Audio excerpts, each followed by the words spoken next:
Masayang araw mga ka-channel and welcome back dito sa ating Kuya Otep TV. Kung naalala nyo, yung last tutorial natin, ano ba yung tutorial na gagawin natin mga ka-channel?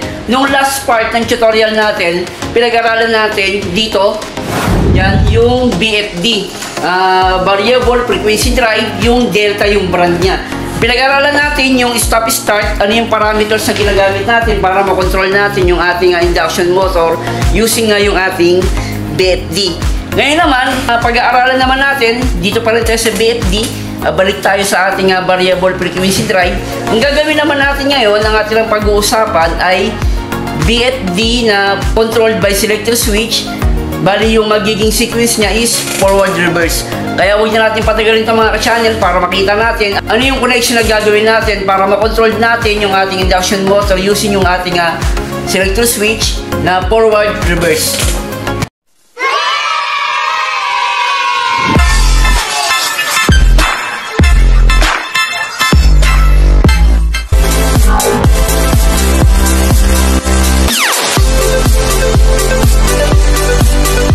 Ito yung ating BFD na Delta yung brand. Sa ibabaw niyan mga ka-channel, makikita natin dyan yung pinaka model ng ating BFD, kung ano yung input niya at kung ano yung output ng ating BFD. Sa last na tutorial natin, pinakita ko sa inyo kung paano mag-input ng program ng parameters dito sa ating BFD. Sa ibabaw ng BFD, may makikita tayo dyan na program data saka mode. Pinag-aralan natin ng last tutorial natin na pag nag-input tayo ng program is pupunta tayo ng mode and then program data. Gamit nga itong ating BFD, ipapakita ko sa inyo yung operation ng ating forward reverse. Gamit yung BFD, papandin niya yung forward reverse. Ito yung ating induction motor na mamaya ilaran natin siya ng forward, ilaran din natin siya ng reverse gamit nga yung ating selector switch na merong relay mga ka-channel.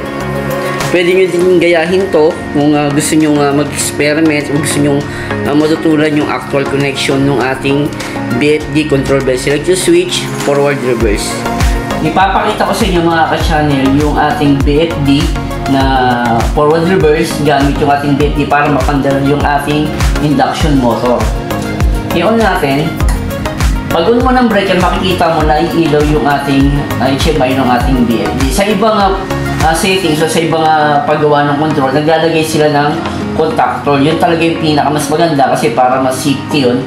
Yung contactor na yun, i-control niya yung power na manggagaling sa BFD papunta dun sa ating motor para i-run niya ng forward reverse. Ang ginawa lang natin, gusto ko lang maipakita sa inyo na ginamitan natin siya ng dalawang relay para lang ma-input ko sa inyo yung idea kung paano yung dapat gawin kung gusto nyong gamitan ng forward reverse yung ating induction motor gamit yung ating BFD.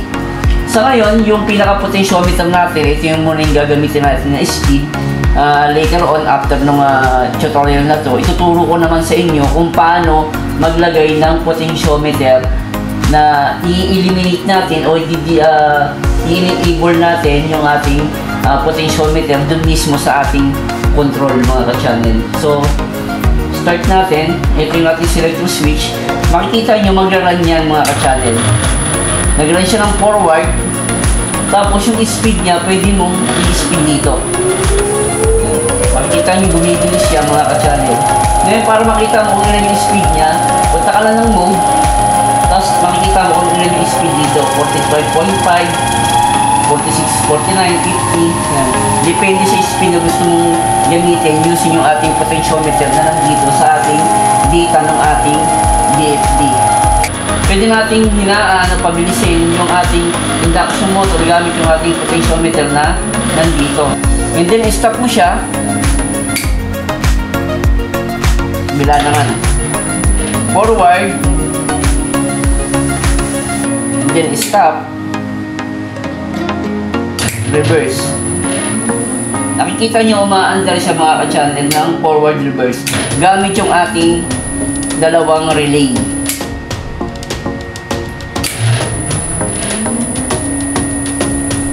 Tapos yung speed niya gamit yung ating potentiometer Pwede nyo din gayahin ito mga ka-channel kung gusto nyo lalo na kung ang sequence operation nyo sa production is conveyor type na kailangan na mag-forward at mag-reverse yung mga conveyor nyo na hindi naman ganun kailangan ng speed o hindi naman ganun kabilis yung kailangan niya. Pwede nyo gamitin ito kahit gamitan nyo lang dalawang relay para sa forward reverse ng mga conveyor nyo.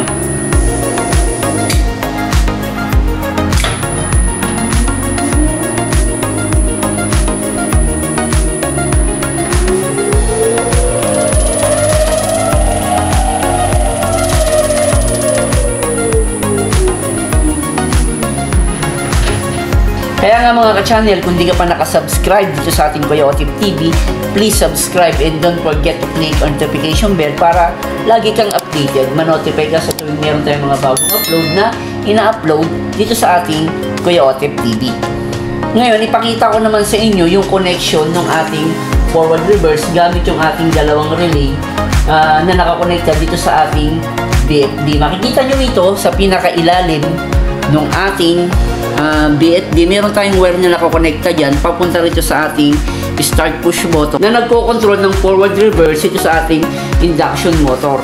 Dito sa pinaka ilalim ng ating BFD, itong MO pupunta to rito sa ating start push button, control switch, and then lalabas yan dito, balik yan dito sa ating ground. Yung ground natin na nandito sa ilalim na mababasa nyo rito, yan yung pinaka ating common terminal. And then balik yan dito, punta yan sa stop push button, labas siya uli, punta naman siya sa ating M2. Lalagyan natin ng terminal is MO, M2 and ground para makontrol ng ating BFD yung ating dalawang relay. Yung connection naman ng ating dalawang relay galing dito sa terminal ng output ng ating BFD para sa ating induction motor, nilagay natin dito sa isang relay natin, and then nag-series connection tayo papunta sa kabila at reverse natin yung terminal ng isa para magkaroon tayo ng forward reverse operation, and then output siya. Ngayon, para hindi tayo magkaroon ng salubong na kuryente o salubong na operation ng ating sirkito, nagawa tayo ng isang interlock. Nilagay natin yung ating selector switch dito sa normally close ng isang relay at normally close sa kabilang relay.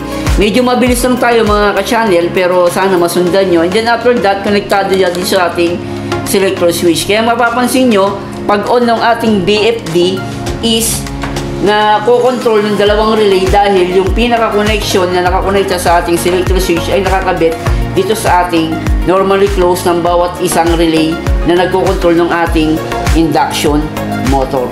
Sana mga ka-channel ay kahit papano inaintindihan nyo yung mga pinagsasabi ko. Medyo mabilis lang, pero hopefully nag-gets nyo mga ka-channel yung connection niya. Mahirap kasi siyang i-one by one connection. Ang pinaka-importante dito, yung pinaka-terminal ng ating BFD, itong ating MO, M2 at yung ground. Tatandaan nyo, yung MO na nasa BFD, yung pinaka-MO, konektado yan sa start push button ng ating control. Itong dilaw na yan, na wire na ginamit ko, itong MO. Konektado to, diretso dito sa ating start push button. Lalabas yan doon, punta yan sa ating stop push button. Galing sa stop push button, punta sa ground na pinaka ilalim ng BFD. Yan yung ating pinaka common wire. And then, ilabas mo sa kabila ng ating stop push button papunta sa ating M2.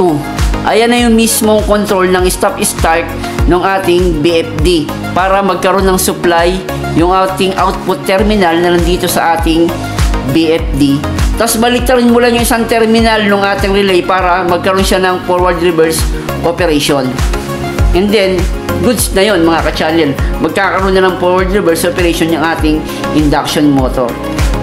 And then sa next tutorial natin mga ka-channel, papakita natin kung paano natin i-enable and i-disable yung connection ng ating potentiometer dito sa ating BFD para mailagay natin siya sa ating control system ng ating stop-start and then potentiometer gamit yung ating pinaka-potentiometer na ilalagay natin sa ating control system. Mga ka-channel, salamat sa pagsama dito sa ating tutorial and hopefully na makita ko kayo ulit sa ating next tutorial.